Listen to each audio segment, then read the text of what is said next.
Performance, economy, and rugged dependability. That's what my 7-foot 6-inch trout and salmon rods are all about. To get yours, go to the Fish Hunt Shoot Productions store at fishhuntshootproductions.com. All right, maybe I can land this one. I just lost one, now we got another one. Oh, that's a heavy fish. Just a lot of weight.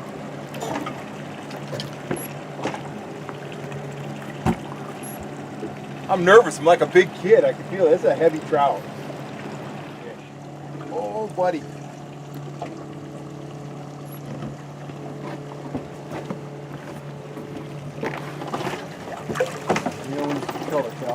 He's just staying deep. He hasn't really ran yet, but he just feels so heavy. Yeah. Oh, man.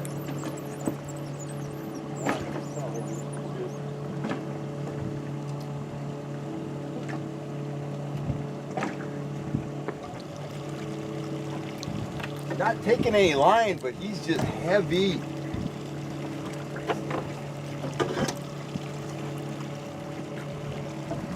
Oh, it's a big brown. No, he got a big clump of weeds on him. Oh, that's a big brown. Oh, we got a gorgeous brown trout here. He is big and beautiful. Should I stay here? Yeah, you're good. He's so big, I thought it was weeds. Wow, what a gorgeous fish. Still about 25 feet away.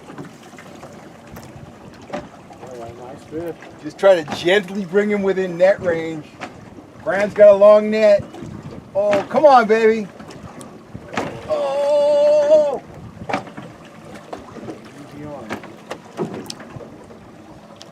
Okay, so you got a big trout on and he's thrashing. Put the rod tip under the water and they'll go back down a lot of times.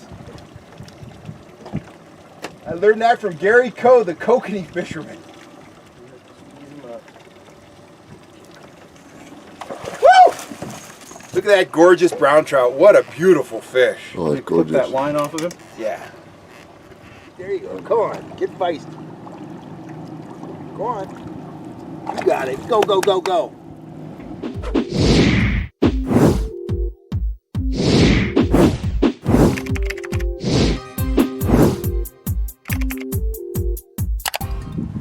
Howdy folks, Cal Kellogg here. Well, I got a viewer question from a young man living in Carson City, Nevada. His name is Jeffrey Wu, and he caught a trout recently and it had a crawfish in its belly. And he asked me if trout routinely eat crawfish, and if so, what lures I recommend for matching the hatch, you know, imitating crawfish out on the water. And I will tell you, Jeffrey, trout love crawfish, particularly up in the high Sierras. I've caught a bunch of browns and Mackinaws that their bellies were just absolutely chock full of crawfish shells. And I've never cleaned a brown trout from French Meadows, for example, that didn't have crawfish shells in its belly.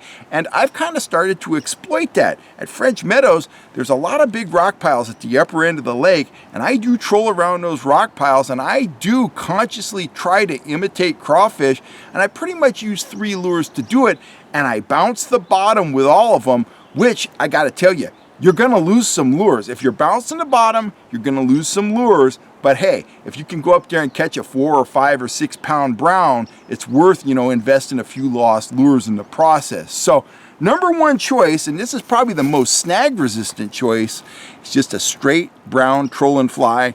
I run it with the wiggle disc.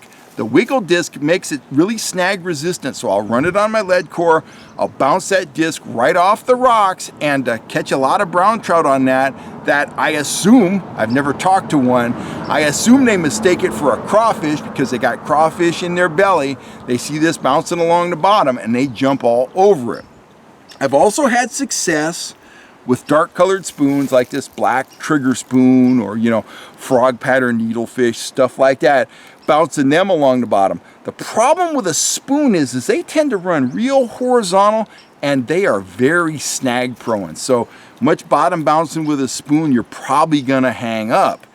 And finally, this is one I've been fishing a lot in the last couple of years, either a 2.5 or 3.0 mag lip, and that one there, it is in the crawfish color. I got that special for French Meadows Reservoir because I know those trout, they're down there feeding on crawfish.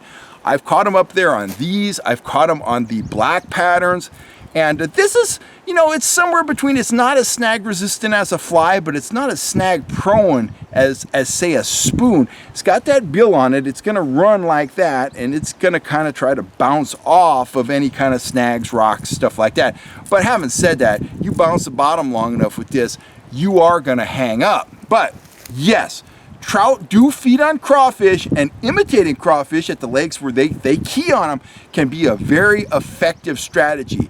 And you know, early in the day, late in the day, when crawfish come out, that's when the trout are hunting them. And work structure that's conducive to crawfish. At French Meadows, as I said, I'm working around big rock piles.